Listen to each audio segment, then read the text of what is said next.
Welcome back. 34 minutes past the hour. Our next guest, currently running for U.S. Senate, member of Congress from the great state of Pennsylvania, the great Commonwealth of Pennsylvania. He is a veteran. He's fought for this country, a former Navy Admiral. Our good friend, Congressman Joe Sestak, joins us. Congressman, thank you for your service, and happy Veterans Day to you, sir. And happy Veterans Day to you, Jeff. Thanks for having me on now. Well, you know, we got lots to talk about, but I want to start with the idea of what Veterans Day means to you and what it should mean to not only those who have served, but to every American who understands, the sacrifice that that many of the people that you served with and have done. It's a very warm personal memory that comes to mind when I think of Veterans Day. I have never done anything that I have so enjoyed as being out there when I was in the Navy, serving with others that knew that you can't do better for yourself than by serving others above yourself. I mean, I knew every day out there that if I looked left or right, or as we say in the Navy, port or starboard, that there was an individual on each side of me who was willing to give everything, even themselves, in order to make sure that together we could do our job. I think that memory, which resides in the grandest sepulcher of all, the hearts of brave men and women who served together, is what comes to mind whenever I think about Veterans Day. And second, for our nation, please remember that when they come home, yes, welcome them. Welcome them with a handshake, a hearty thank you for your service, a parade. But then thank them also by making sure they have the hardcore, realistic, practical program they need, transitioning nice and safely back into a job, back into this kind of health care they need for post-traumatic stress disorder, back into making sure they have the counseling they need to get the right education under the GI Bill. Let's never forget that a handshake is needed, but it's not the one thing that's most necessary. What is the programs for the proper transition back to civilian life. Talking with our good friend and candidate for Senate in the great Commonwealth of Pennsylvania, Joe Sestak, here on the Jeff Santos Show. Congressman, I was talking earlier in the commentary about the fact that this country, for all its greatness, has seen too many wars, dating back to World War I, which are about to celebrate 100 years or mark 100 years, and World War II and Korea and Vietnam and 2 Iraqs. I think a lot of the people that, again, that you served with and that we idolize, in a way that they've given so much, including the ultimate sacrifice of their lives, that this kind of cycle has to end.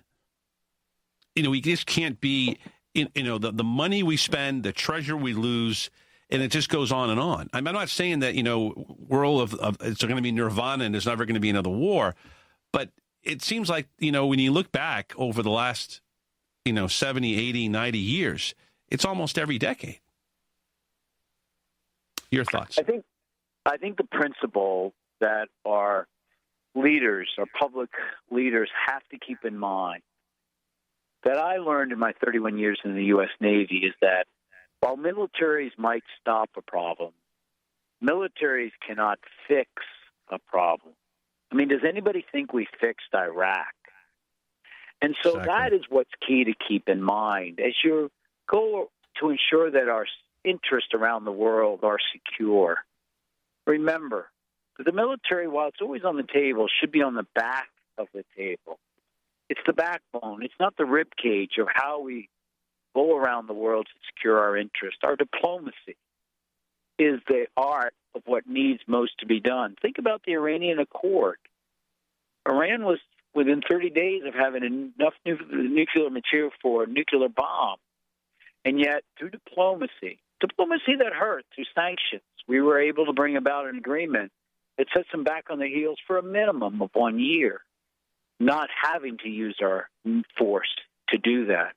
That, I think, is the principle we must most keep in mind. Militaries can stop a problem, but they won't fix the problem.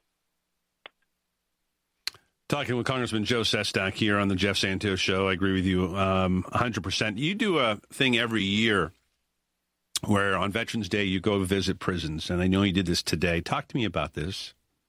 When I became a congressman after I left the Navy in 31 years, 2006, then I got elected. Beginning in 2007, I began to visit the incarcerated veterans that far too many ended up incarcerated because our government, our nation, Americans did not take care of them when they came home. Vietnam was occurring. There was 2 recessions during that war. We didn't know what PTSD was, post-traumatic stress disorder. They came home. Our nation didn't welcome them. They were into drugs suddenly. In order to keep their habit going, they were all of a sudden stealing with a gun, and into prison they went. That's why I began to visit them in prison on Veterans Day. So once they could have a day where during a ceremony, which I like I did today spoke at, they could have and remember that moment of pride where they served this nation, where they answered the call, where God said to Isaiah, "Who will go for us? Who shall I send?" And Isaiah replied, like these service members and women do, "Here am I, send me." And yet when they came home, we didn't take care of so many who ended up there.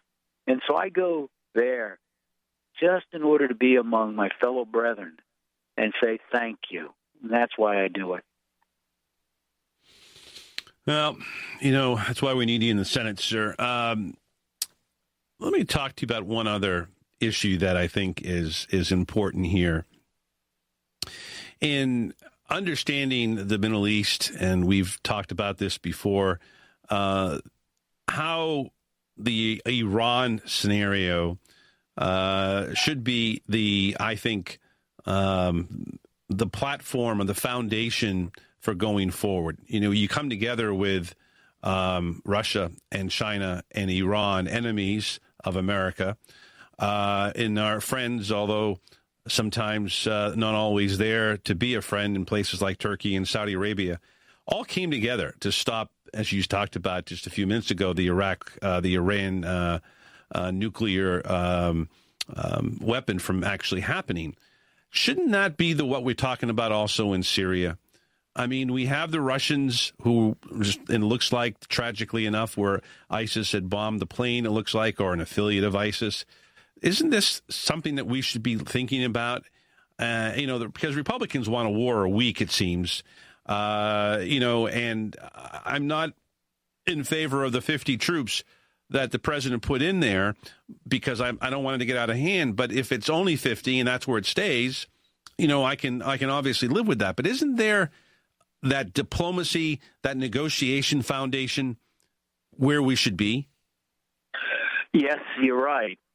We have to first begin to look at ISIS, which is the real threat to America over time, no longer as just a terrorist threat. It is one of that. But it is also an aspiring, wannabe, very dangerous wannabe nation where it's established in wide swaths of territory of Iraq and Syria and into even Afghanistan, its own banking system, its own laws. And therefore, it is something that says, let's make sure we begin to look at this with other nations that do not want it to become an established nation, like Iran, you mentioned, like Russia, as a balance of power approach to where with other nations like Russia, we can say to them, look, there's going to have to be some compromising here. Maybe Assad's got to stay around a little bit longer in your interest, but in our interest, we want you with your boots on the ground to help annihilate the ISIS that are there in Syria, as Iran is doing. There is common interest, and sometimes the enemy of your enemy becomes your friend, so to speak. And I think that is why this diplomatic approach to it that Secretary Kerry is trying to bring about is absolutely critical. But if we continue to look at it as just a terrorist threat, then we'll just say, well, maybe 50 special forces will be okay tomorrow. Well, let's raise that next week. No. I want to know what the metrics are, the benchmarks by which you determine the strategy that you are going to use these soldiers for.